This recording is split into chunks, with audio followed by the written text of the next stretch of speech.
तर मित्रांनो, मी आज मोन्या इथून पनवेल शेडूंगला सायकल घेऊन निघालो आहे. तर बघा माझी आजचा हा पूर्णपणे ब्लॉग मी कसा कुठे कुठे येत होते. तर मित्रांनो, मी आता निवाळे फाट्यापर्यंत पोहोचलो आहे.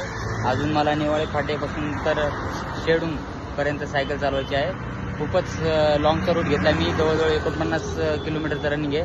आतापर्यंत मी निवाळे फाट्यापर्यंत पोहोचलोय. तर चला पुढे निघूया. बघा हे किती ट्रॅफिक आहे तळोजा रोडला. अक्षरशः मी दमून गेलोय या ट्रॅफिक मधून, सारखा ब्रेक लावून दाबून. फायनली मी आता तळोजा रोडला लेफ्ट मारत आहे. आणि खरंच सायकल चालवायला एवढा मजा येते ना, पण मध्ये मध्ये एवढं ट्रॅफिक आहे ना, खरंच कधी हे ट्रॅफिक संपलं नाही तर माझा टप्पा लवकरात लवकर पूर्ण होईल. पण काय या ट्रॅफिकने फार डोकं खाल्लं माझं. चला तर निघूया आता पनवेलच्या दिशेने. आणि हीच ती माझी हनुमान जी मला